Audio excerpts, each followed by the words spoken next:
188쪽에 186쪽에 등기 효력이 나오는데 등기 효력 여기 이러한 부동산이 있고 소유자는 갑입니다. 처음 오신 분들은 1, 2월달 강의 동영상 반드시 들으셔야 돼요. 안 들으시면 못 따라오실 거예요. 여기에 법률행위가 있고 처음 오셨어요? 누가요? 아닌데 1, 2월달에 본 것 같은데? 네, 소유권 변동이 이루어질 겁니다. 이때 이 등기는 효력에 따라서 둘로 구분을 해요.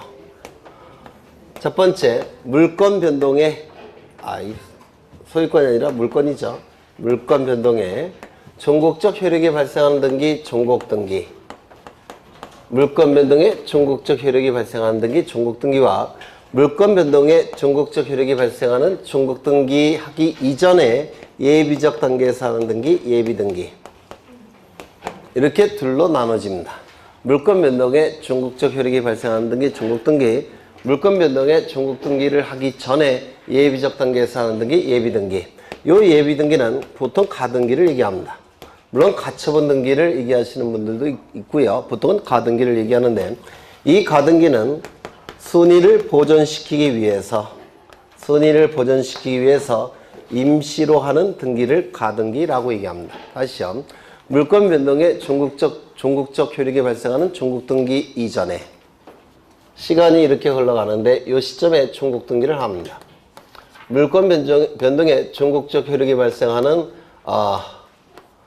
종국등기를 하기 이전에 예비적 단계에서 하는 등기, 예비등기예요. 대표주자가 가등기인데요. 이 가등기는 왜 하느냐면 물권 변동에 종국적 효력이 발생하기 전에 순위를 보존시키기 위해서 임시로 하는 등기가 가등기입니다.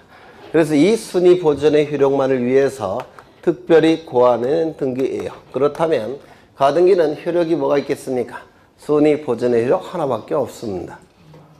순위 보존의 효력 하나밖에 없습니다. 이것만을 위해서 특별히 만들어낸 등기입니다. 물론 경고적 효력은 있어요. 가등기가 된 부동산 여러분 같으면 사겠습니까? 안 사겠죠. 하지만 이건 법률적 효력이 아니라 사실상의 효력 이렇게 얘기합니다. 법률적 효력은 아니에요. 법률적 효력은 이거 하나입니다. 그러면 이제 가등기는 무슨 효력이 있다 뭐 이렇게 잡담 문구가 나오면 다 틀린 거예요. 네, 순위 보존의 효력 하나만 있다 이렇게 생각하시면 돼요. 그 다음에 이 종국등기는 가장 중요한 효력은 물권 변동에 종국적 효력이 발생한 등기니까 물권 변동 효력이 가장 중요할 겁니다. 이 물권 변동 효력은 어느 시점에 나타납니까?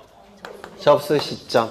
그렇죠. 그거 하나 기억하여 두시면 돼요. 두 번째, 순위를 확정시키는 효력이 있죠. 이 순위 확정의 효력에 따라서 같은 구일 때는 무엇을 기준으로 순위를 확정시킵니까? 순위번호. 다른 구일 때는 접수번호. 그렇죠. 세 번째, 대항적 효력. 공시 방법을 갖추면 대항적 효력은 다 있는 겁니다. 공시가 됐으니까. 네 번째, 권리 추정력. 오늘 이걸 볼 거예요. 끝까지 다 볼 겁니다. 다섯 번째, 후등기 저지력. 이 후등기 저지력은 등기법에서 자주 출제가 돼요. 설명을 드린 적이 있는데 설령 무효인 등기일지라도 형식적으로는 확정된 효력이 있기 때문에 양립할 수 없는 등기가 나타나는 것을 저지시키는 힘이 있는데 이를 후등기 저지력이라고 얘기했습니다. 동영상으로 확인하시고요. 여섯 번째, 점유적 효력. 그래서 이 점유적 효력과 이 추정력을 지금 볼 거예요. 점유적 효력과 추정력을 보고자 합니다. 먼저 점유적 효력을 볼 건데요. 여기 갑은 이러한 부동산을 소유합니다. 이때 을이 이 부동산을 20년 동안 점유합니다. 했던 것 같기도 하고 이 점유는 소유의사 있는 점유고 그리고 평온한 점유이고 그리고 공연한 점유일 때 우리 민법 제245조 제1항에서 이 점유자에게 소유권 이전 등기 청구권을 인정해 줍니다. 이 등기 청구권을 행사해서 소유권 이전 등기까지 이루어지게 되면 이 을은 소유권을 취득하는데 소유권을 취득하는 시점은 어느 시점입니까? 네? 아니에요. 민법에서 하시죠. 점유 개시 시. 그래서 우리 책에 잘못 나와 있는 겁니다. 민법에서 하셨죠? 네. 이 점유 취득 시효는 소유권 언제 취득합니까? 점유 개시 시. 안 하셨어요? 점유 개시 시 맞죠? 네, 바뀌었나 그동안? 네? 누가요? 네, 점유 개시 시에 소유권이 변동이 돼요. 민법에서 하실 거예요. 제가 등기시라고 했어요? 네, 그건 잘못 얘기한 걸 거예요. 네. 점유 개시 시 소유권 민법에서 보실 거고요. 그 다음에 갑은 이러한 부동산을 가지고 있는데 을이 네, 잘못 얘기했나 봐요. 10년 동안 점유를 하고 그리고 10년 동안 등기를 하게 되면 이 점유가 소유 의사에 있는 자주 점유고 그리고 평온한 점유고 그리고 공연한 점유고 선의 점유고 무과실 점유일 때 설령 이 등기가 무효일지라도 우리 민법 제245조 제2항에 의해서 을은 소유권 취득을 인정하게 됩니다. 이 소유권 취득이 인정이 되면 이 무효인 등기는 유효로 전환이 되는 겁니다. 이를 뭐라고 얘기합니까? 등기부 취득시효라고 얘기합니다. 등기부 취득시효. 위쪽은 점유 취득시효, 아래쪽은 등기부 취득시효 이렇게 얘기합니다. 민법에서 하셨죠? 안 하셨어요 아직? 네? 밑에 거 안 하셨어요? 네. 하실 거예요 안 하셨으면. 네. 그러면 이걸 양쪽을 비교를 해보면 요 20년 점유는 10년 점유 그리고 플러스 10년 점유죠. 그게 20년 점유 아닙니까? 그러면 소유권 취득만 놓고 볼 때, 소유권 취득을 놓고 볼 때, 요 등기에는 요것과 같은 효력이 있다는 겁니다. 이를 등기의 점유적 효력이라고 불러요. 등기의 점유적 효력.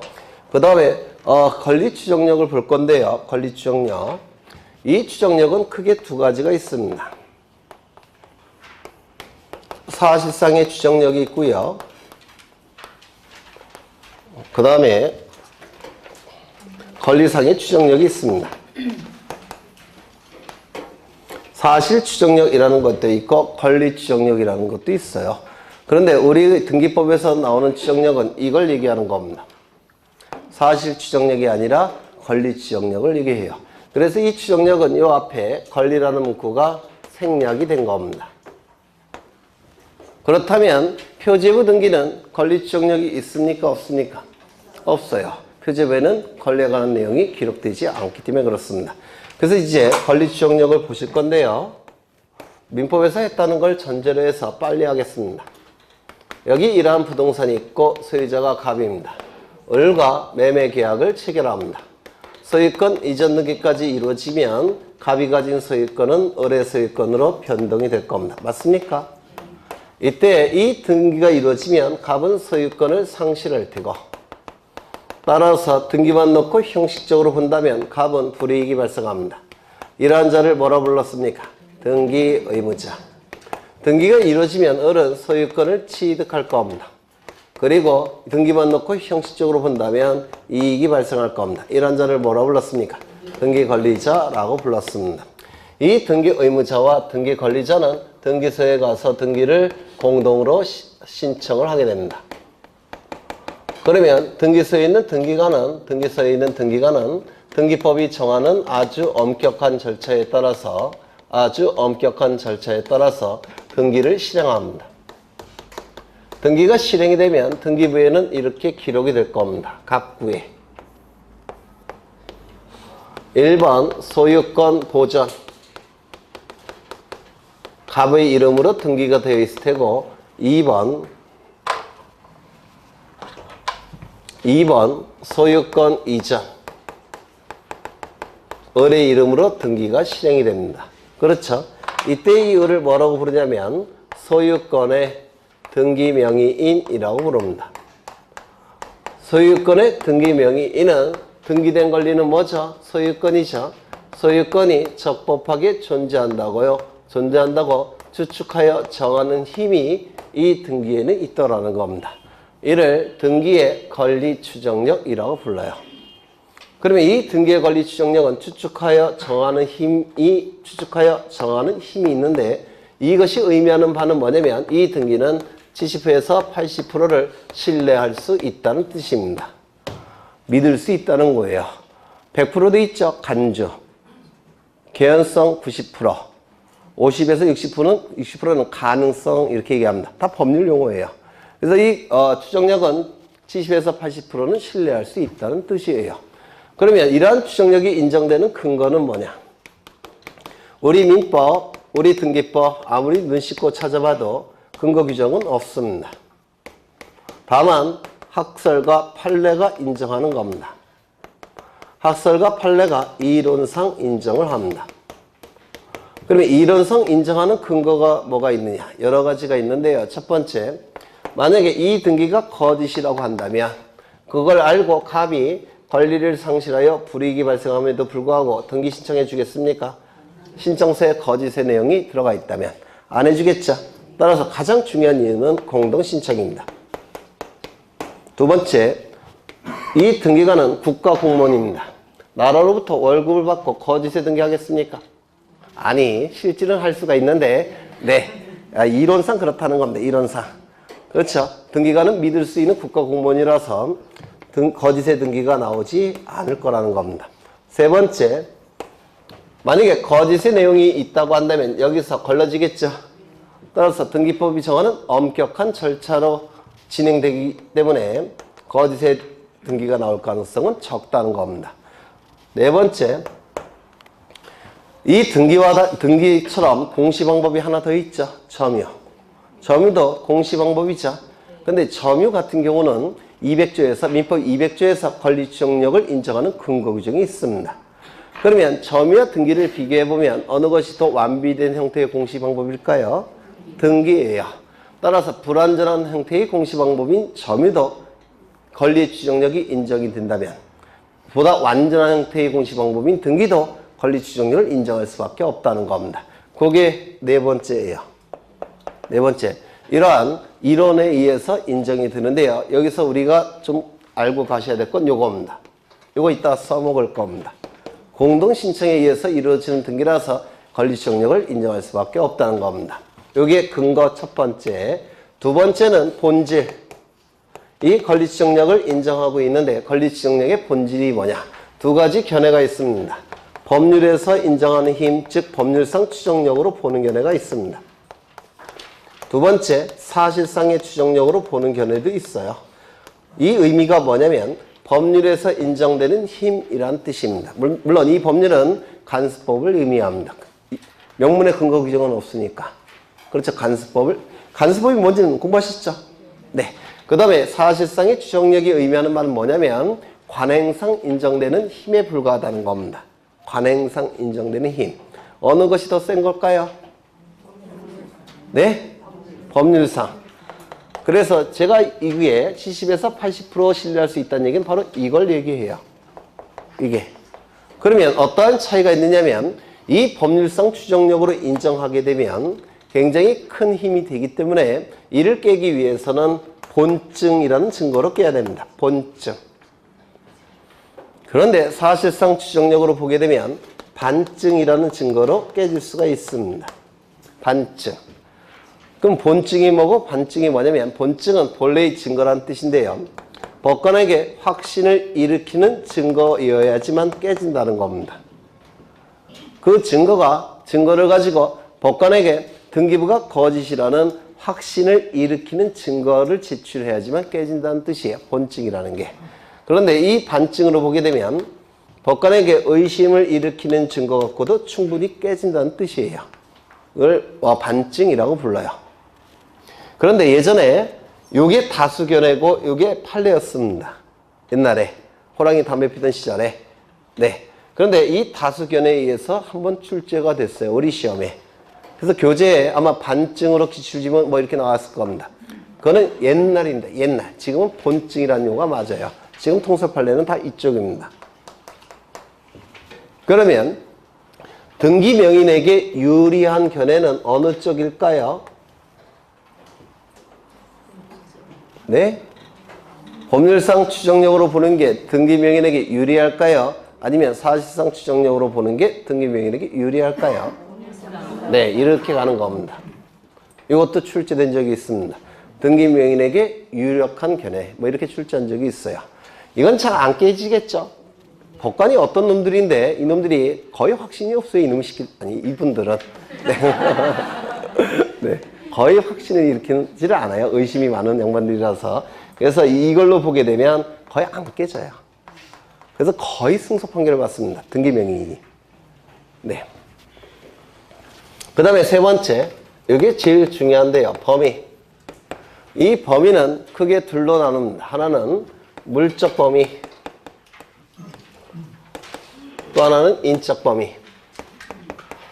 프린트에 다 있어요. 판사하지 않으셔도 돼요. 프린트에 다. 우리 교재가 좀 그래서 프린트에 다 넣습니다. 물적 범위는 첫 번째, 등기권리 적법 추정. 두 번째, 등기원인 적법 추정. 세 번째, 등기절차 적법 추정. 이 세 가지를 물적 범위라고 불러요. 그러면 등기권리 적법 추정이 의미하는 바는 뭐냐면 여기 소유권 등기가 되어 있다면 그 등기명인에게 소유권이 적법하게 존재한다고 추정해 주겠다는 겁니다. 즉 70에서 80%는 믿어주겠다는 겁니다. 만약에 여기 임차권 등기가 되어 있다면 임차권 등기명인에게 임차권이 있더라고 70에서 80%는 믿어줄 수 있다는 겁니다. 전세권 기록되어 있다면 전세권의 등기명인에게 전세권이 있더라고 추정해 주겠다는 겁니다. 여기 저당권 등기가 되어 있다면 저당권의 등기명인에게 저당권이 적법하게 존재한다고 70에서 80%는 믿어주겠다는 겁니다. 이게 등기권리 적법 추정이에요. 그러면 저당권이 존재한다면 부종성에 의해서 뭐도 있어야 됩니까? 피담보 채권. 그렇죠. 그래서 피담보 채권이 적법하게 존재한다는 것도 추정해 줍니다. 이게 등기권리 적법 추정이라고 불러요. 되셨죠? 그 다음에 등기원인 적법 추정. 이 등기부에는 등기 원인을 기록하는 칸이 있습니다. 이렇게 기록하는 칸이 있어요. 매매. 그리고 이 매매를 기록할 때 갑과 을은 이 등기 원인을 증명하는 정보를 등기소에 제출합니다. 그 서류를 보고서 등기관이 확인한 다음에 여기다가 이렇게 기록하는 겁니다. 그러면 등기부에 매매라고 기록되어 있다면 당사자 갑과 을 사이에 등기 원인이 적법하게 있었다라고 70에서 80%는 추정해 주겠다는 겁니다. 즉 갑과 을 사이에 매매 계약이 있었다고 추정해 주겠다는 겁니다. 여기에 증여라고 기록되어 있다면 갑과 을 사이에 증여 계약이 있었다라고 70에서 80%는 믿어주겠다는 겁니다. 이게 뭐라고요? 등기 원인 적법 추정 이렇게 얘기를 합니다. 어렵지 않죠? 네, 세 번째 등기 절차 적법 추정.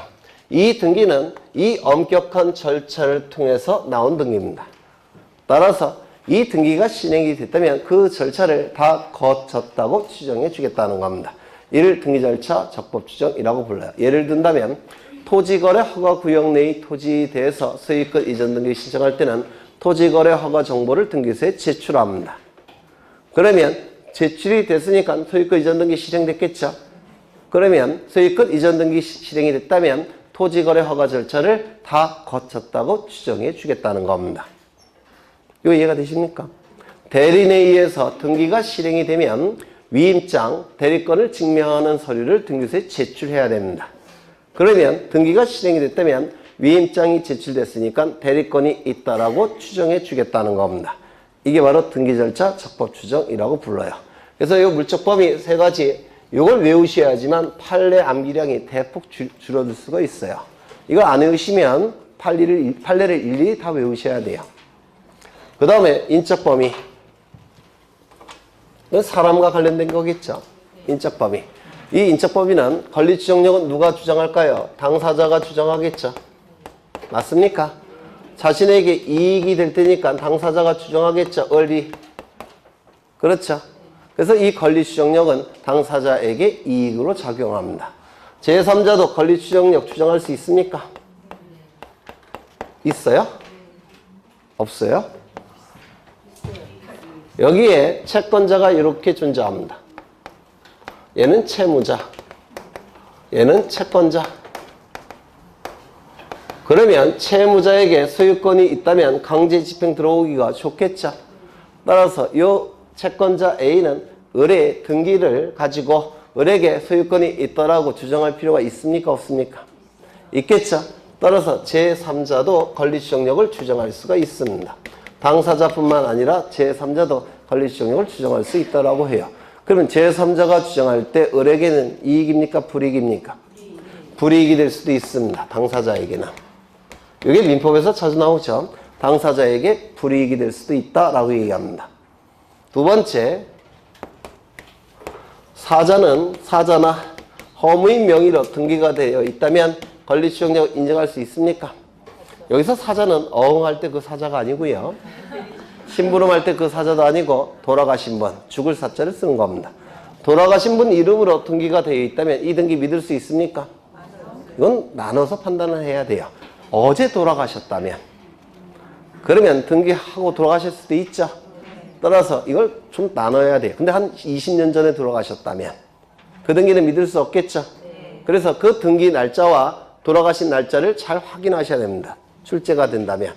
그 다음에 허무인, 이건 제가 나중에 낙향하면 제 집 위에다가 걸어 놓을 거예요. 허무인, 이렇게 제 사는 집에다가 한글로 허무인.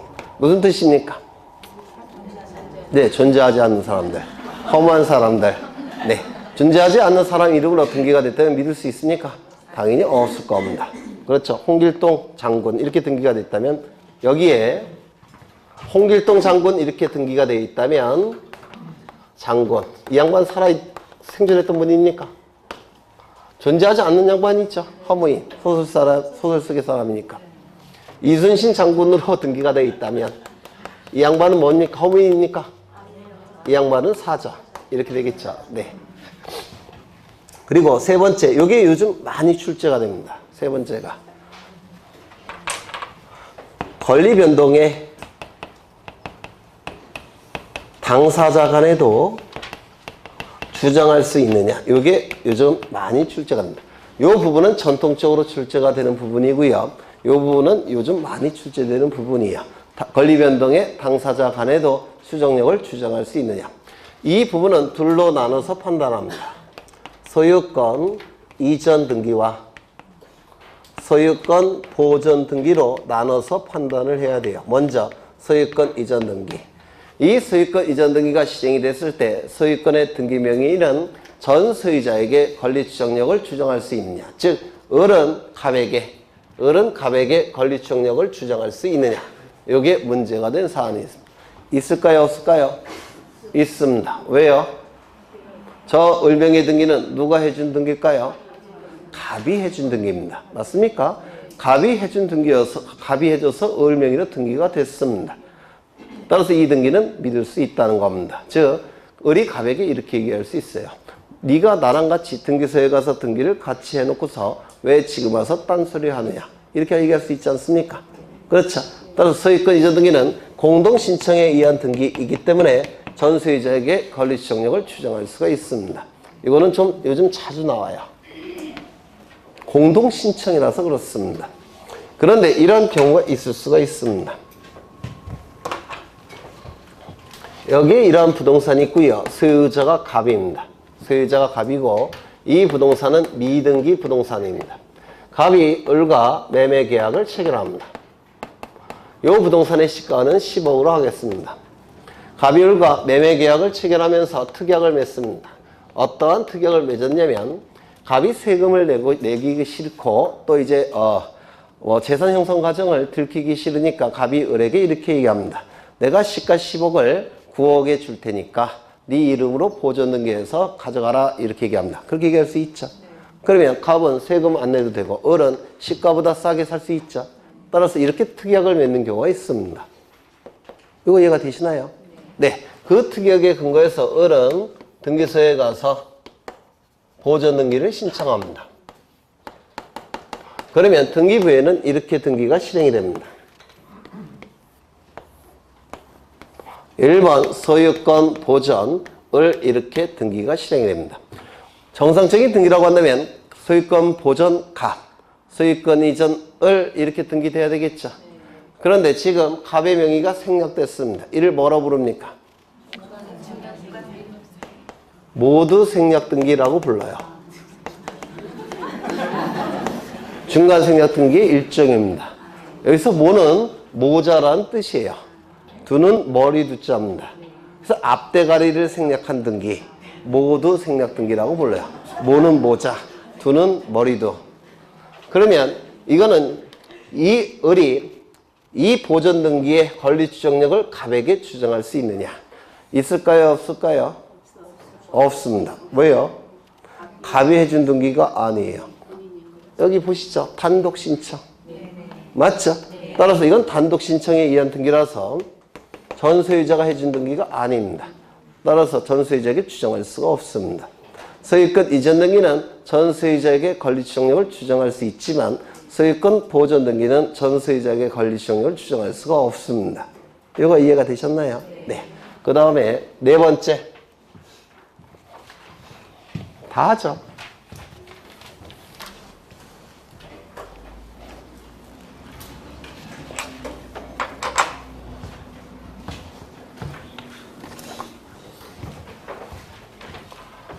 네 번째, 본질, 아니 본질이 아니야, 효력. 권리 추정력의 효력. 둘로 나누는데요. 첫 번째, 기본적 효력이 있고요. 이제 안 할 거예요. 권리 추정력은. 부수적 효력이 있습니다. 사실 이 효력은 민법에서 더 많이 출제가 되는 내용인데요. 가장 등기의 권리 추정력의 기본적 효력은 뭐냐면 등기권리 적법 추정을 얘기합니다. 이게 가장 기본적인 효력이에요. 등기권리 적법 추정.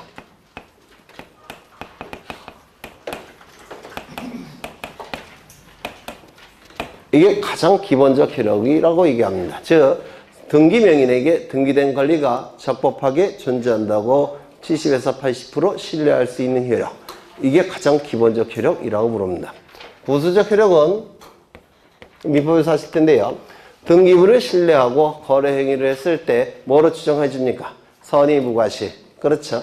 등기부를 신뢰하고 거래 행위를 했을 때 선의 무과실로 추정을 해 줍니다. 그리고 등기부를 조사하지 않고 거래 행위를 했을 때 등기부의 내용을 안다고 추정해 줍니다. 설령 몰랐다고 하더라도 과실이 있다라고 추정해 줍니다.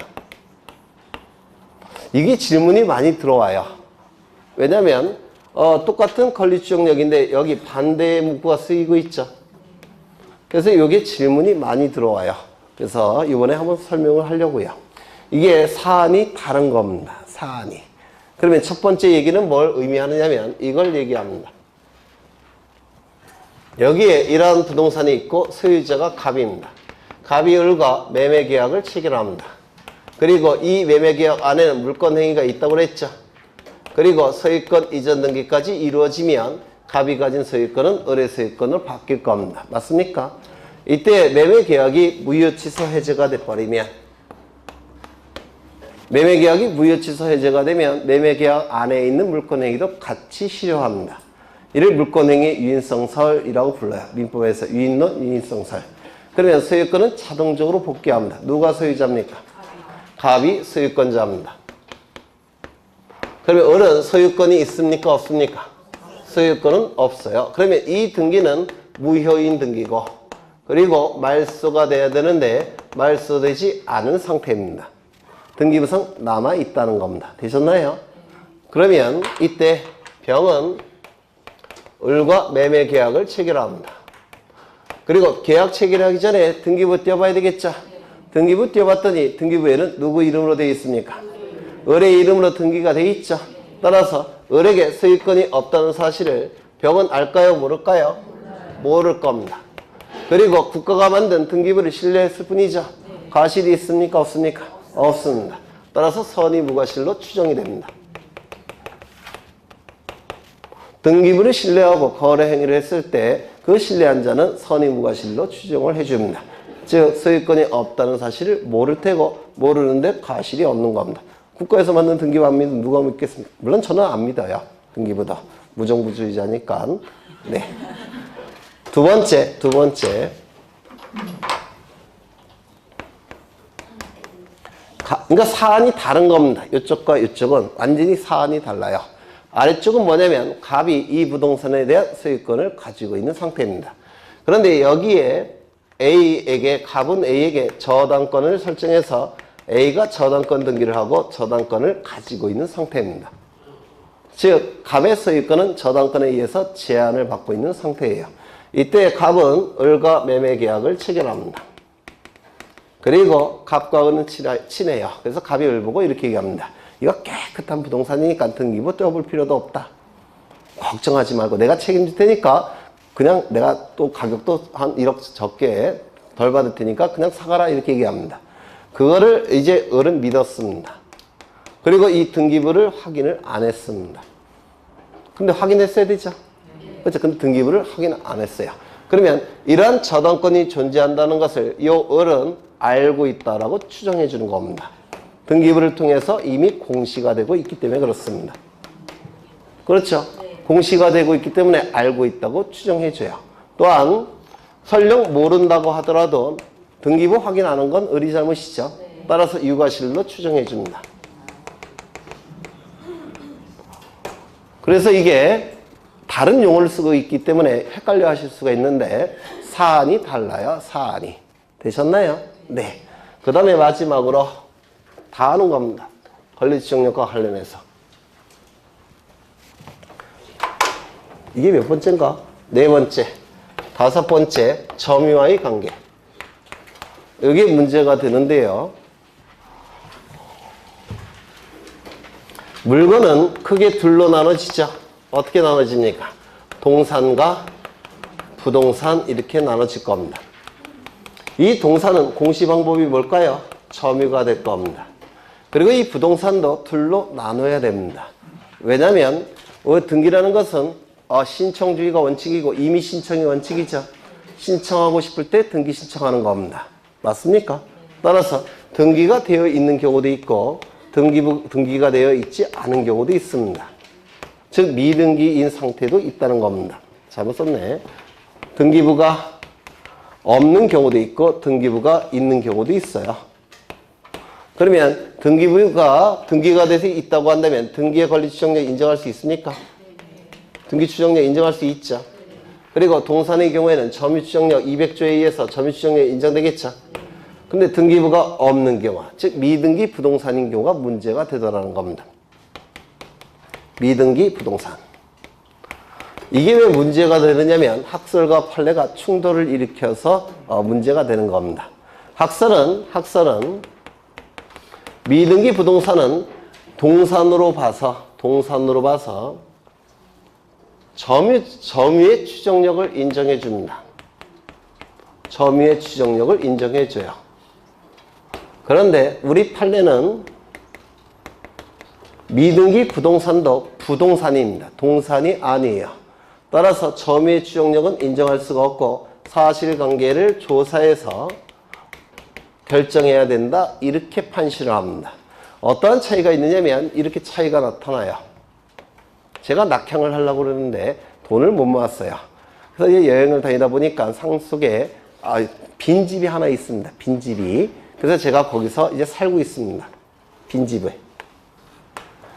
그러면 이 빈집에 살고 있고 이 건물은 미등기예요. 그러면 제가 거기서 살고 있죠. 공시가.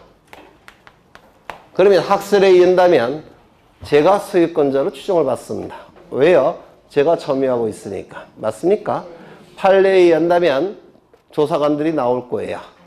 관청에서, 군청에서. 그리고 사실관계를 조사할 겁니다.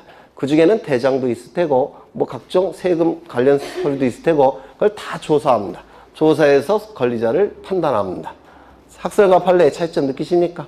네. 학설에 의한다면 제가 소유자로 추정이 돼요. 추정이 인정이 된다는 얘기는 70에서 80%는 신뢰가 되기 때문에 거의 소송에서 제가 이길 겁니다. 그런데 만약에 판례를 보게 되면 사실관계를 다 조사합니다. 제가 질 거예요. 저는 그냥 들어가서 사는 거니까 이렇게 달라져요. 그래서 학설과 판례가 충돌을 일으키기 때문에 이거 갖고 출제할 수가 있습니다. 근데 여기까지 보면 다 본 거예요. 권리 추정력은. 네. 넘어가겠습니다. 책이 좀 마음에 안 들어서 좀 논리적으로 설명하느라고 시간을 좀 썼습니다. 이제 어디를 보시냐면 등기 유효 요건을 보실 겁니다. 등기 유효 요건. 이거는 시간을 좀 아끼기 위해서 프린트를 좀 보겠습니다.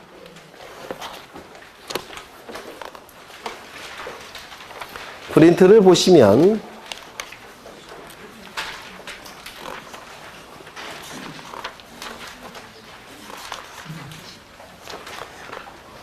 24쪽 보십니다.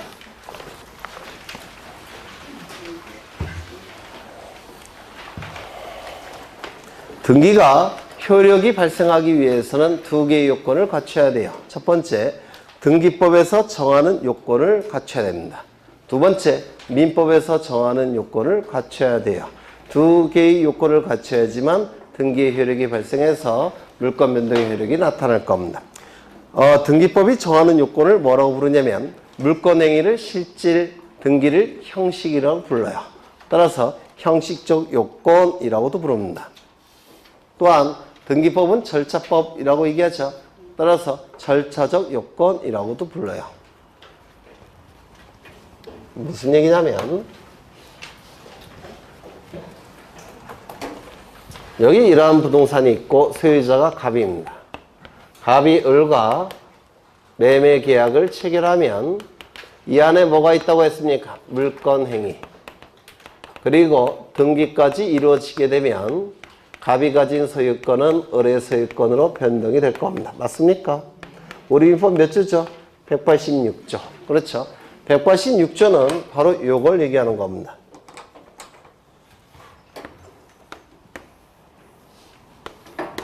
이걸 얘기해요. 법률행위 플러스 등기 물권 변동. 채권행위를 얘기하는 게 아닙니다. 이때 이 등기가 효력이 발생하기 위해서는 일정한 요건을 구비해야 됩니다.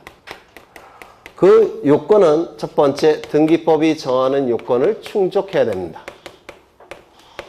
두 번째, 민법이 정하는 요건도 충족해야 돼요. 두 가지 요건이 충족이 됐을 때 이 등기의 효력은 발생하게 됩니다. 그런데 이 등기법은 절차법이라고 부르죠.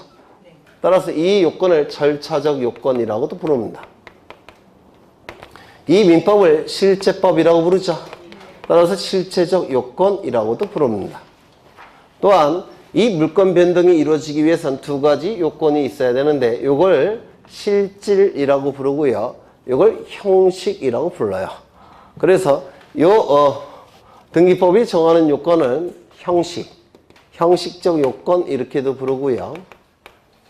이걸 실질적 요건 이렇게도 불러요. 왜 이런 용어를 다 써야 되냐면 어떤 용어로 출제될지 모릅니다. 본시험에서. 어떤 용어로 출제될지 모르니까 다 알고 계셔야 돼요. 등기법에서 정하는 요건, 절차적 요건, 형식적 요건 같은 뜻이고요. 민법에서 정하는 요건, 실질적 요건, 실체적 요건 같은 뜻입니다. 이때 등기법에서 정하는 요건은 거기 잘 나와 있어요. 첫 번째, 등기가 일단 존재해야 되겠죠. 등기가 존재해야지만 효력이 있는지 여부를 판단할 겁니다. 그런데 혹시 이런 용어 들어보셨습니까? 등기는 물권 변동의 효력 발생 요건일 뿐이지 존속 요건은 아니다. 들어보셨을까요? 못 들어보셨을까요? 여기 보시면 등기를 갖춰야지만 물권 변동의 효력이 발생하죠. 따라서 이 등기는 물권 변동의 효력이 발생하기 위한 등기입니까? 따라서 효력 발생 요건이에요. 맞습니까? 동시에 이것이 존속 요건이라고 한다면 이것이 존속해야지만 이게 계속 존속되겠죠. 그렇죠. 존속 요건이라고 한다면. 그런데 만약에 이것이 부적법하게 말소가 됐을 때 이게 존속 요건이면 이것도 소멸되겠죠. 그럼 이게 부적법하게 말소됐을 때 이거 소멸합니까? 아니죠. 여전히 물권 변동 효력은 나타나죠. 따라서 등기는 존속 요건은 아니다라고 얘기합니다. 이 문구를 외우셔야 돼요. 우리 책에는 없지만 워낙 중요한 문구입니다. 다시요. 등기는 물권 변동의 효력 발생 요건입니다. 하지만 존속 요건은 아니에요. 따라서 등기가 부적법하게 말소가 됐다든지 등기부가 멸실됐다든지 그런 경우에도 물권 변동 효력은 사라지지 않습니다. 여전히 물권 변동 효력은 나타납니다. 다시 꼭 써놓으세요. 등기는 물권 변동의 효력 발생 요건일 뿐이지 존속 요건은 아니다라고 얘기합니다. 그게 첫 번째 등기 준제에서 가장 중요합니다. 나중에 문제풀이할 때 써먹을 거고요. 두 번째, 관할을 위반한 등기는 절대로 효력을 인정할 수 없다고 그랬죠. 기억나십니까? 29조 제1호 위반, 관할 위반. 두 번째, 29조 제2호 위반, 사건이 등기할 것이 아닌 경우. 이때도 효력을 인정할 수 없겠죠. 그래서 등기 능력이 있을까? 이게 세 번째 요건이에요. 그 다음에 네 번째는 등기 신청 절차가 당연히 적법해야 될 테고요. 다섯 번째, 이게 중요한데 1부동산 1등기 기록의 원칙을 지켜야 됩니다. 1부동산 1등기 기록의 원칙을 지켜야 되는데 여기서 뭐가 나오냐면 이중 보존 등기의 문제가 나옵니다. 또는 중복 등기 문제라고도 불러요. 혹시 민법에서 이중 보존 등기, 중복 등기 공부하셨습니까? 하셨어요? 안 하셨어요? 네, 하면 되죠. 하겠습니다. 지금 이 건물은 3층짜리 건물입니다. 3층짜리 건물이에요.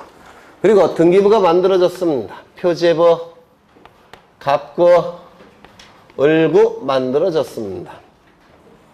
이게 먼저 만들어졌어요. 선등기기록 이렇게 얘기합니다. 그러면 1부동산 1등기 기록의 원칙상 부동산 하나일 때 등기부는 몇 개가 있어야 됩니까? 한 개가 있어야 되죠. 이 등기부를 만드는 등기는 무슨 등기입니까? 보존 등기죠. 근데 보존 등기가 이중으로 이루어지게 되면 등기부가 두 개가 만들어집니다. 맞습니까? 그런데 먼저 등기부가 만들어졌음에도 불구하고 나중에 또 등기부가 만들어졌다는 겁니다. 표제부, 갑구, 을구. 그러면 기록의 원칙이 위배됩니다. 즉 공시기능에 혼란이 발생해요. 맞습니까? 공시기능에 혼란이 발생하니까 하나는 없애야 됩니다. 그 없애는 방법이 뭐냐? 이게 문제예요. 여기는 1층으로 되어 있습니다. 여기는 3층으로 되어 있어요. 여기는 여기 갑 또는 A 이렇게 되어 있을 겁니다. 어느 등기 기록을 없애야 됩니까? 네? 어느 게 무효입니까? 무효. 유효입니다. 왜냐면 여기 1층으로 돼 있잖아요. 이거 몇 층입니까? 3층이잖아요. 이등기부는 아니겠죠? 그래서 이거 무효입니다. 그리고 이게 유효예요. 후등기 기록이 유효입니다. 여기는 3층입니다. 여기는 1층이에요. 어느 게 유효입니까?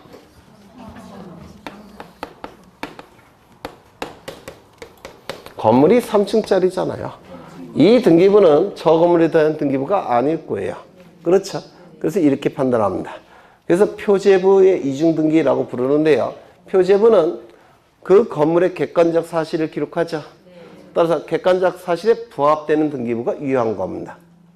표제부의 이중등기는 그 표제부에서 그 건물에 대한 객관적 사실을 기록하고 있는 것만 유효한 겁니다. 이를 실체관계 갖고 판단한다라고 불러요. 민법에서. 되셨을까요? 네. 안 되셨을까요? 여기 3층짜리 건물이 있고요. 먼저 등기 기록이 만들어졌는데 표제부, 갑구, 을구가 만들어졌습니다. 나중에 또 등기부가 만들어졌습니다. 보존 등기에 의해서 표제부, 갑구가 만들어졌습니다. 갑구, 을구가. 여기는 똑같이 3층으로 되어 있습니다. 똑같이 3층으로 되어 있으니까 표제부 갖고 판단할 수는 없을 겁니다. 맞습니까? 여기는 1번 소유권 보전 갑. 그 다음에 여기는 1번 전세권 설정 을. 여기는 1번 소유권 보전 갑. 여기는 1번 저당권 설정 병으로 하겠습니다. 어느 등기부가 유효고 어느 등기부가 무효입니까? 민법에서 안 하셨어요, 아예? 아직은. 저는 여러분을 실력자로 보니까 이렇게 어려운 것도 하지만 민법 선생님이 볼 때는 박사님이라서 네, 우리나라에 있는 유일한 박사님이에요. 중개사 민법 선생 중에서. 두 분이 계시다 그랬죠? 근데 한 분은 은퇴하셨어요. 그래서 우리 중개사 쪽에서 유일한 박사님입니다. 우리 민법 선생님이. 네. 다른 선생님들은 박사라는 타이틀이 있지만 네, 다른 전공이에요. 네, 민법 박사는 거의 없습니다. 우리 선생님만 민법 박사예요. 네. 어느 게 맞아. 네. 그래서 제가 기꺼이 종속된 공시법 강사를 하고 있는 겁니다. 네. 어느 게 유효고 어느 게 무효입니까? 무조건 유효. 무조건 무효입니다. 무조건 선 등기 기록이 유효고 무조건 후 등기 기록이 무효입니다. 3층짜리 건물이 있고요. 그 다음에 등기 기록이 만들어졌는데 표제부, 갑구, 을구. 그 다음에 나중에 보존 등기에 의해서 등기부가 또 만들어졌습니다. 표제부, 갑구, 을구. 여기는 뭐라고 되어 있느냐면 1번 소유권 보전 갑. 여기는 1번 전세권 설정 을. 여기는 1번 소유권 보전 A. 여기는 1번 저당권 설정 B. 이렇게 등기가 시행된 상태입니다. 어느 게 유효고 어느 게 무효입니까? 이게 유효고 이게 무효입니까? 네. 그리고요. 끝이에요? 아니에요. 이게 당연 무효면 이건 유효입니다. 이렇게 달라져요. 달라지는 이유는요. 여기 보시면 똑같은 놈이죠.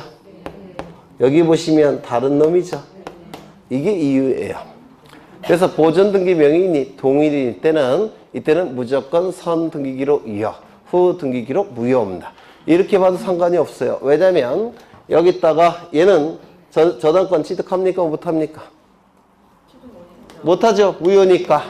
대신 여기에 일로 가면 되죠. 여기다 기록하면 돼요. 문제가 없습니다. 그런데 이쪽은 얘기가 달라져요. 을은 갑이 설정해 줬고 요 B는 A가 설정해 준 겁니다. 그래서 원칙은 이게 유효, 왜 이게 유효냐면 이게 유효 가능성이 더 높아요. 먼저 만들어졌으니까. 그래서 이거 유효, 무효가 원칙인데 이것이 당연 무효라고 한다면 당연히 이게 유효가 될 수밖에 없죠. 네, 이렇게 달라져요. 등기명이 다를 때는. 정리하죠. 표제부 등기, 이중 등기는 무조건, 아니, 잘못 얘기했네. 표제부 등기, 이중 등기는 실체관계를 봐서 실체관계를 판단해서 유효, 무효를 결정합니다. 다만 이 권리등기의 이중등기는 등기명인이 보존 등기명인이 동일일 때는 무조건 선 등기기록 유효, 후 등기기록 무효. 보존 등기명인이 동일이 아닐 때는 선 등기기록 유효, 후 등기기록 무효. 다만 선 등기기록이 당연 무효일 때는 후 등기기록은 유효다라고 얘기합니다. 네, 이 정도 보시면 될 것 같아요. 그 다음에 실질적 유효요건 나와 있는데 거기 1번에 실질적 유효요건은 뭐냐면 여기 보시면 실질적 유효요건, 실질적 유효요건이라고 부르는데요. 일단 부동산은 있어야 되겠죠.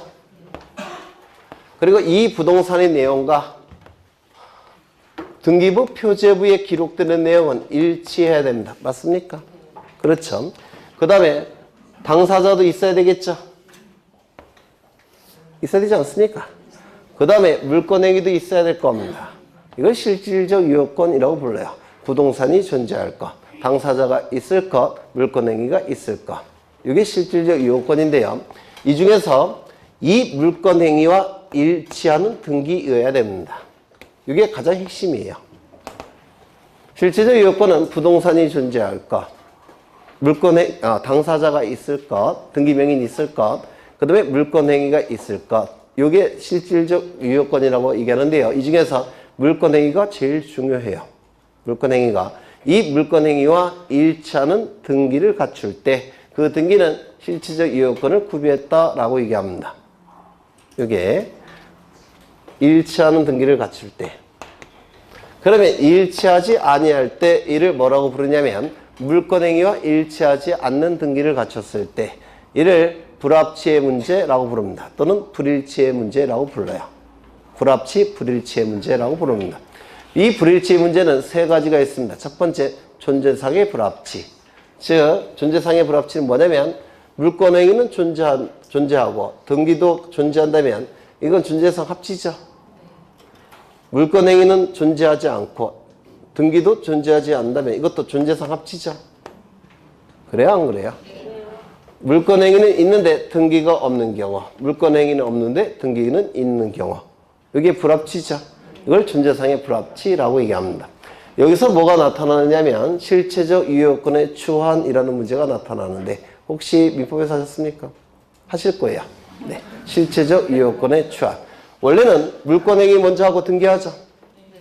그런데 물권행위가 없는 상태에서 등기가 이루어졌습니다. 물권 변동이 나타날까요? 안 나타날까요? 안 나타나겠죠. 맞아요, 안 맞아요? 그럼 언제 물권 변동이 나타납니까? 네? 물권 변동은 등기만 갖췄으니까 나중에 물권 행위하면 되겠죠. 이걸 실제적 유효요건의 추한 이렇게 부릅니다. 물권 행위는 실제적 유효요건이고 추후에 완성시켰다라는 뜻이에요. 실체적 유효요건의 추한. 민법에서 출제가 되는 부분이에요. 두 번째, 시간상의 불합치가 있는데 시간상의 불합치도 이건 민법에서 출제가 돼요. 우리 등기법에서는 안 나옵니다. 우리 등기법에서 나오는 게 바로 내용상의 불합치입니다. 내용상의 불합치. 내용상의 불합치는 크게 질적 불합치, 양적 불합치가 있는데 양적 불합치 요것 좀 보겠습니다. 금방. 지금 굉장히 어려운 거 하고 있어요. 지금 정신 못 차리는 분들이 대다수일 거예요. 네, 지극히 정상입니다. 지금 민법을 하지 않은 상태에서 하기 때문에 네. 여기 이러한 부동산이 있고 소유자가 갑입니다. 그냥 흔적을 남기기 위해서 하는 겁니다. 아직 3월달이니까 흔적을 남기기 위해서. 그러면 한 5, 6월달에 하면 좀 익숙해져요. 7, 8월달에 다시 하면 더 익숙해집니다. 그래서 흔적을 남기기 위해서 하는 거니까 스트레스 안 받으셔도 돼요. 갑은 을로부터 10억 원을 빌립니다. 그냥 안 빌려주겠죠. 담보를 요구합니다. 그래서 갑은 을에게 저당권을 설정합니다. 저당권이 설정되기 위해서는 우리 민법 186조에 의해서 저당권 설정 계약을 체결하고 그리고 저당권 설정 등기까지 이루어지게 되면 저당권이 설정이 됩니다. 즉 물권행위와 등기까지 갖추게 되면 물권이 변동이 되는 겁니다. 이게 물권행위 등기예요. 그러면 두 가지 요건이 충족이 됐으니까 을은 10억 원의 피담보 채권이 발생을 했을 테고 물권인 저당권도 취득했을 겁니다. 피담보 채권, 담보권 이렇게 얘기를 할 겁니다. 되셨나요? 되셨어요? 네. 그런데 지금 얼마를 빌렸습니까? 을로부터 갑은 10억을 빌렸죠. 그러면 계약세는 얼마로 기록되어 있을까요? 10억으로 계약서에 써 있겠죠. 그런데 등기부에는 12억으로 등기가 됐다는 겁니다. 15억으로 하죠. 15억으로. 그러면 물권행위 양과 등기의 양이 일치합니까? 일치하지 않죠. 이게 양적 불합치라고 얘기합니다. 요게 10억이고 10억이면 이거는 양적으로 합치됐죠. 그런데 달리 기록이 될 때 이를 양적 불합치라고 얘기해요. 그러면 물권행위와 등기가 있을 때 무엇을 기준으로 해석을 할까요? 힌트, 물권행위를 담당하는 분은 민법 선생님, 등기를 담당하는 선생님은 공시법 선생님. 어느 거 위주로 해석을 해야 될까요? 민법. 네, 어쩔 수 없어요. 이게 현실입니다. 네. 그러면 어느 범위 내에서 저당권의 효력은 발생할까요? 10억의 범위 내에서 효력이 발생합니다. 물권행위가 등기양보다 적을 때는 물권행위 범위 내에서 효력이 발생합니다. 이거 이해가 되셨을까요? 네. 두 번째, 물권행위는 10억인데 등기부에는 얼마로 되어 있냐면 5억으로 등기가 됐다는 겁니다. 그러면 이런 관계가 될 겁니다. 그러면 이 경우에는 물권행위 범위 내에서 효력을 인정할 수는 없어요. 왜요? 왜냐면 나중에 피담보 채권이 변제되지 않으면 경매 절차로 넘어가죠. 경매 절차로 넘어간다는 얘기는 국가기관이 개입해요. 그래서 물권행위 기준, 을의 입장에서 해석할 수는 없습니다. 어떻게 해야 될까요? 이때는 원칙은 전부 무효예요. 생각을 해보시죠. 을은 갑에게 10억을 빌려줬습니다. 등기부에는 5억만 기록되어 있습니다. 그러면 을이 이거 효력이 있다고 주장하고 싶겠습니까? 주장하기 싫겠죠. 이거 다 무효니까 다시 해달라 이렇게 얘기하지 않겠습니까? 그래서 전부 무효예요. 그런데 이 갑은 아버지, 을은 아들. 만약에 이렇다면 이때 전부 무효할 필요가 있을까요? 이건 어디까지나 형식적으로 한 거죠. 따라서 무효라고 하더라도 나머지 대해서 갑과 을은 유효를 할 의사가 있겠습니까? 있겠죠. 그래서 이때는 어떻게 될까요? 일부 유효 또는 무효. 이게 뭡니까?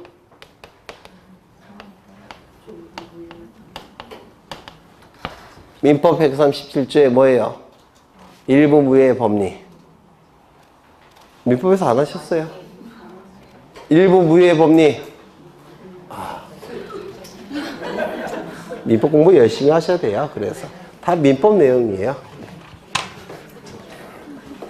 그 다음에 사실 이것 때문에 하려는 게 아니고 거기 질적 불합치 때문에 제가 이렇게 끌고 온 겁니다. 질적 불합치. 질적 불합치는 둘로 나눠지는데요.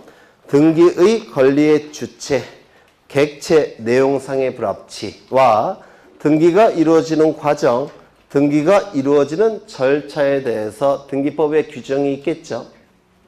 등기법이 진행되는 과정마다 등기법에 근거 규정이 있겠죠. 그 근거 규정을 따르지 않고 멋대로 등기를 했다는 겁니다. 그걸 절차상의 불합치, 과정상의 불합치라고 불러요.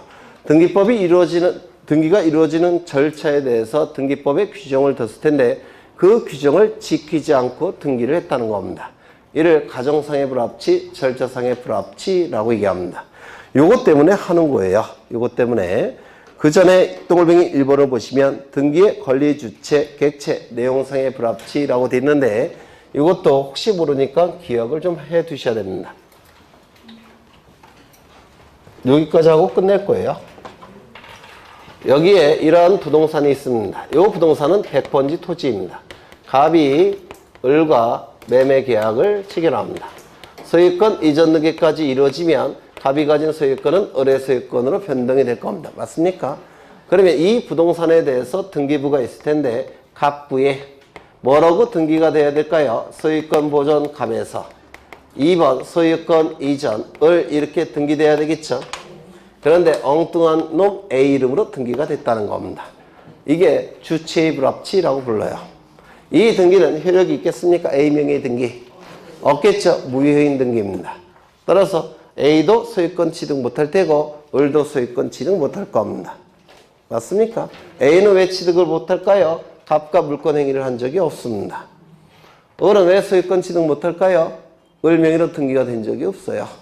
맞습니까? 네, 두 번째. 지금 100번지 토지등기부에 이렇게 되어 있다고 그랬죠. 두 번째, 여기 옆에 99번지 토지가 있습니다. 99번지에. 그런데 갑과 을 사이에 100번지 토지에 대해서 매매 계약을 체결했는데 등기는 99번지 토지등기부에 등기가 됐습니다.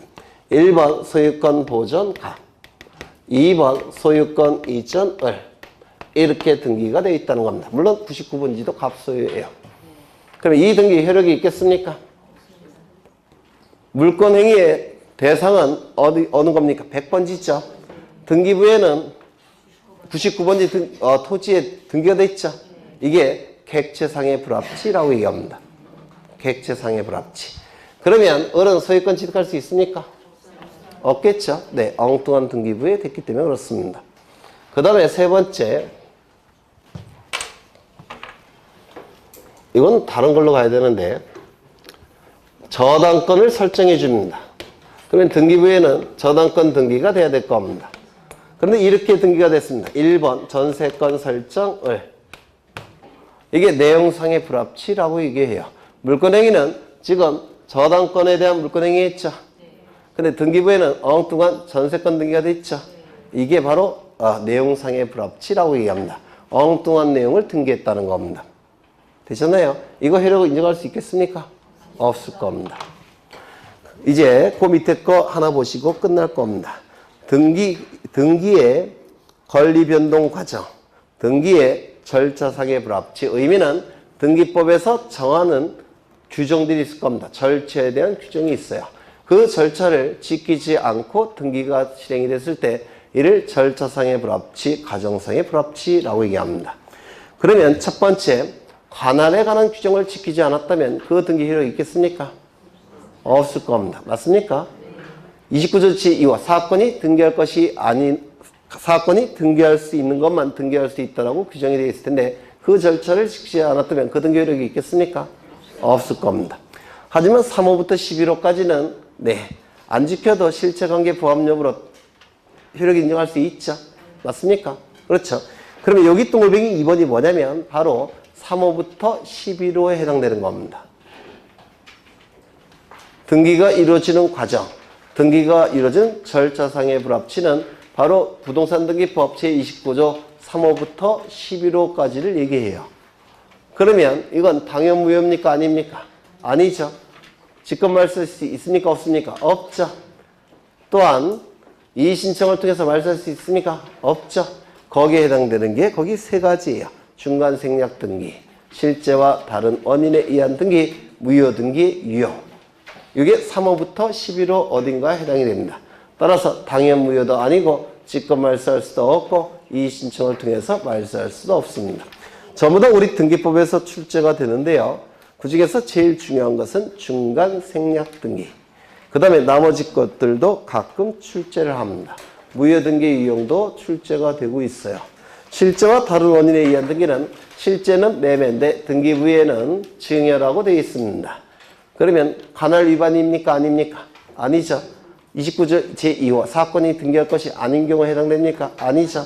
따라서 실제와 다른 원인에 의한 등기는 3호부터 11호 어딘가에 해당되니까 당연 무효도 아니고 직권 말소할 수도 없고 이의신청을 통해서 말소할 수도 없습니다.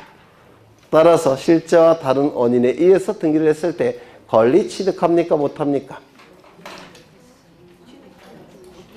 네? 다음 시간에 다시 할게요. 시간이 없어서 급하게 하느라고 전달이 안 된 것 같아요. 그래서 다음 시간에